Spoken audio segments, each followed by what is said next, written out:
게다가 윤유 역시 송시열을 죽여야 한다는 윤선도, 허목 등의 강경파의 입장에 동조하자 송시열은 이성을 잃고 윤유와는 돌이킬 수 없는 원수지간이 되고 만다.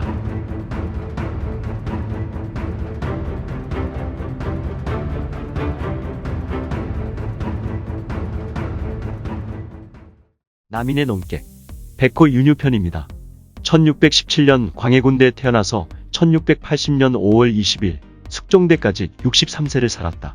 윤유는 사원부 대사원을 지낸 남원윤씨 윤호전의 아들로 경주에서 태어났다. 아버지 윤효전은 광해군 시절 사원부 대사원으로 있을 때 임목대비의 유패를 반대하다가 경주부윤으로 밀려나 있었다. 아버지 윤효전은 민순의 제자였는데 민순의 스승이 북인 계열의 서경덕이었다.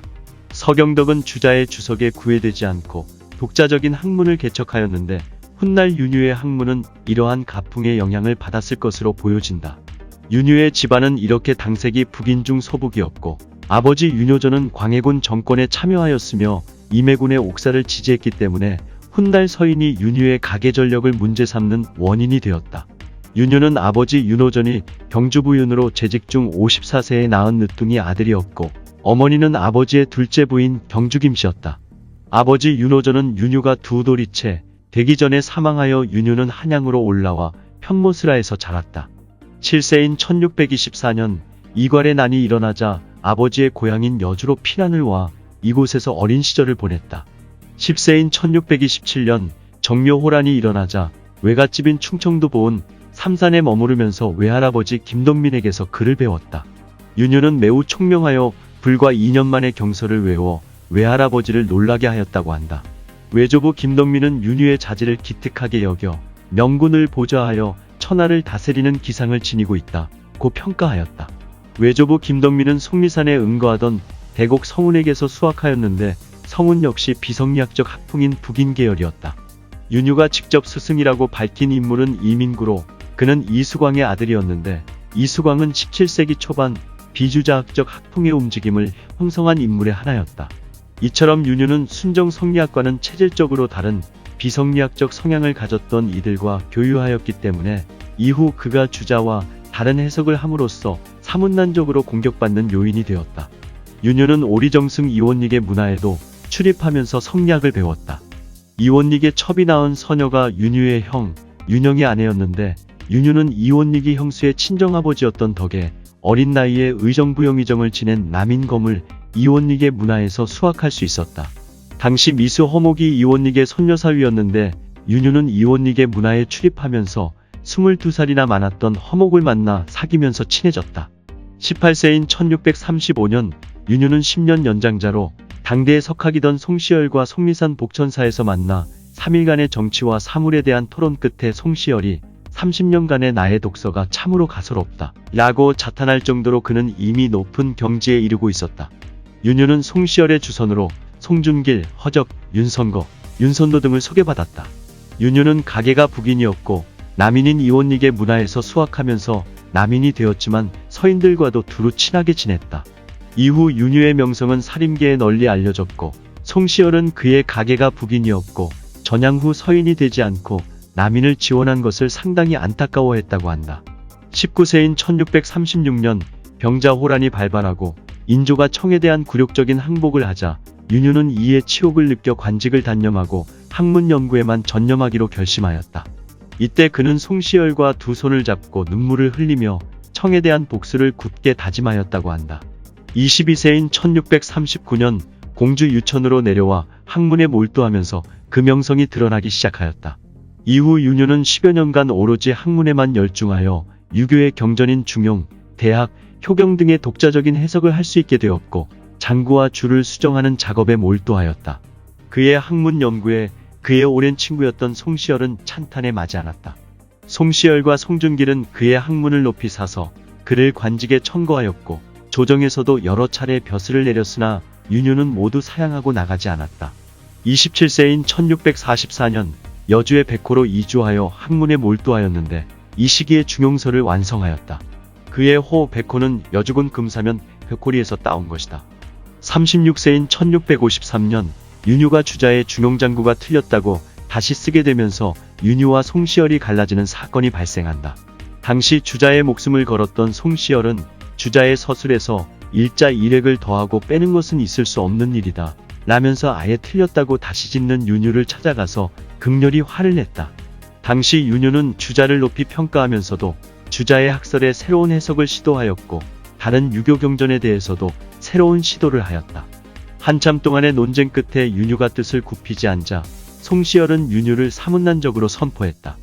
얼마 뒤 송시열은 윤유를 다시 찾아가 아직도 주자의 해석이 그르다고 생각하냐고 물었으나 윤유는 공은 어째서 주자만이 공자의 뜻을 알고 나는 모른다고 하는가 하면서 뜻을 굽히지 않았고 이후 송시열은 다시는 윤유를 찾지 않았다.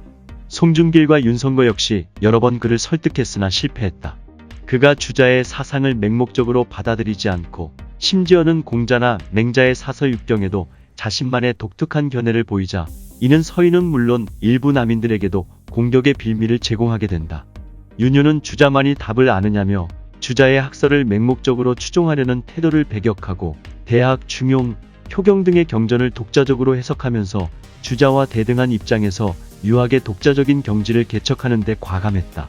39세인 1656년 1월 세자시강원 자이에 특별 발탁되었으나 잠시 있다가 사퇴하였고 이후 여러 벼슬에 임명되었으나 사양하거나 잠시 있다가 사퇴하고 고향으로 내려가 학문 연구에 전념하였다. 42세인 1659년 효종이 죽자 계모, 자의례비의 복상기간을 두고 논쟁이 발생한다. 남인인 허목과 윤선도 등은 효종이 일단 왕위를 계승하였으니 왕통과 국통을 이은 장자라고 해석하면서 3년상을 치러야 한다고 주장했다. 그러자 송시열, 송중길 등 서인들은 효종은 인조의 차남이므로 1년상이 옳다고 반박했다. 남인들은 송시열이 효종의 정통성을 부정했다고 지적하면서 서인과 남인의 복상 논쟁은 극단적인 감정으로 치달았고 결국 돌이킬 수 없는 정쟁으로 확대되고 말았다. 윤유는 당파적으로는 북인이었지만 남인에 가세하면서 효종이 조선의 국왕이고 자의례비는 임금과 감히 촌수를 계산할 수 없는 신하라고 주장하였다. 당시 서인의 주장에 논리상의 허점이 있다는 것을 제일 먼저 찾아낸 사람이 바로 윤유였다. 송시열을 비롯한 서인들은 아들이 어머니를 신하로 삼는 예가 어디 있냐며 폐륜이라며 그를 공격했다. 이후 예속 논쟁은 정치 공세로 비화되어 급기야 윤선도는 송시열이 역모를 도모하고 있다며 사형에 처해야 한다고 주장하면서 송시열의 남인에 대한 반감과 분노는 극에 달하게 되었다. 게다가 윤유 역시 송시열을 죽여야 한다는 윤선도, 허목 등의 강경파의 입장에 동조하자 송시열은 이성을 잃고 윤유와는 돌이킬 수 없는 원수지간이 되고 만다. 이때 송시열은 윤유를 두둔하는 윤선거와도 절교를 선언하는데 훗날 윤선거의 묘갈명 문제로 윤선거의 아들 윤증과 갈등을 하면서 서인은 다시 소론과 노론으로 분열된다.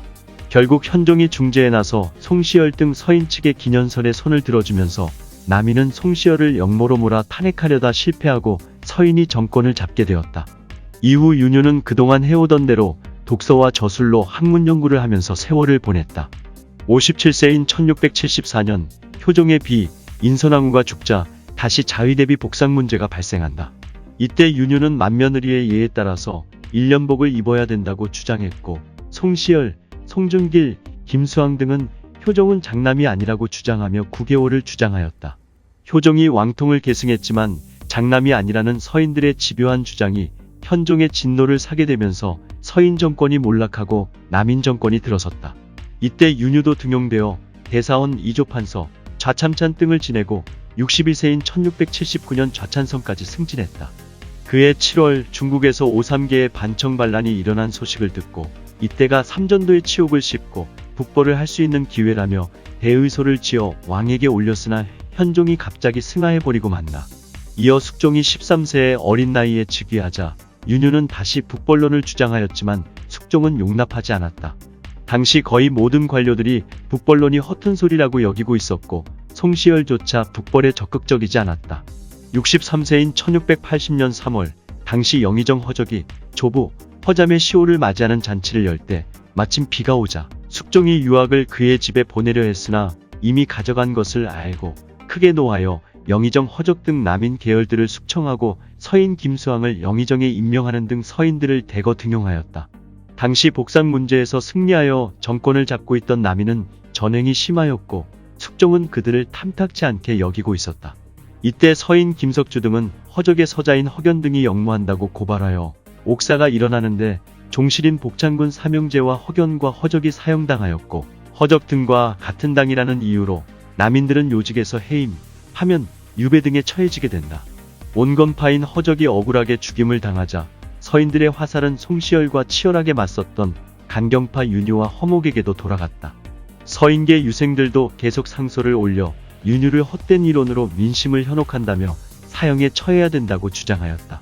당시 윤유의 죄목은 복선군 형제와 친분이 돈독하고 숙종에게 숙종의 어머니를 잘 단속하라고 얘기한 것과 부채 찰사에 차출 때 자신이 임명되지 않자 왕 앞에서 불쾌한 기색을 나타내었다는 점 등 물증 없이 여러 혐의들이 복합되어 4월 의금부에 끌려가 여러 번 국문을 받았다.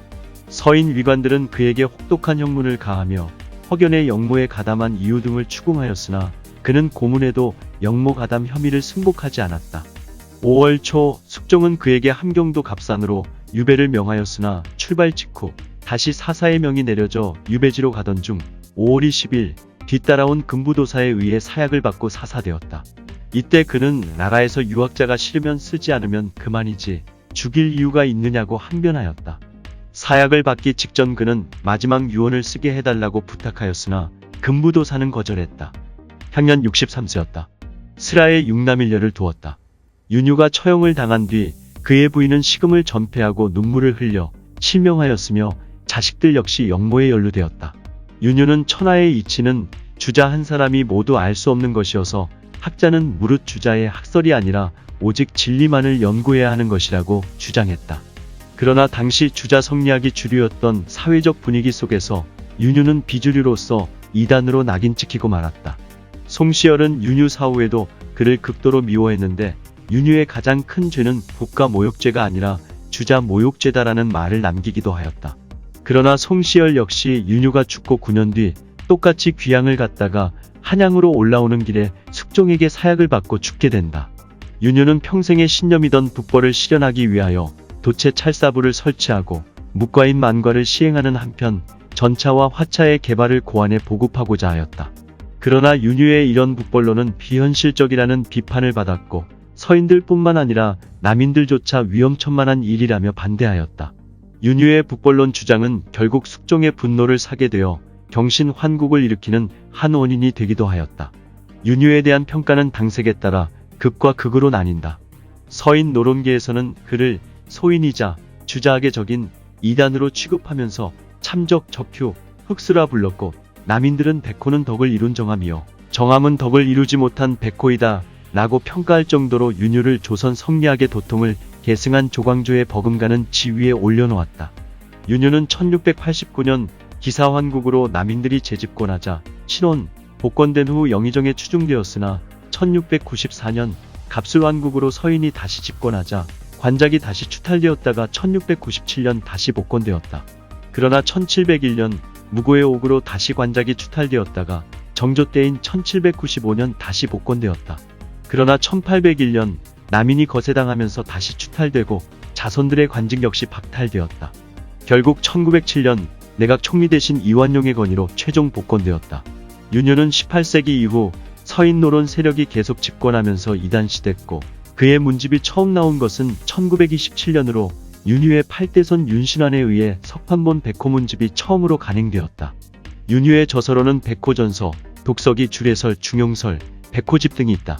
백호 윤유의 묘는 처음에는 고향인 여주군 금사면 백홀이 선영 근처에 안장되었으나 2000년대에 이르러 대전시 중구 사정동 남원윤씨 묘역으로 이장하였다. 지금까지 백호 윤유 편이었습니다. 감사합니다.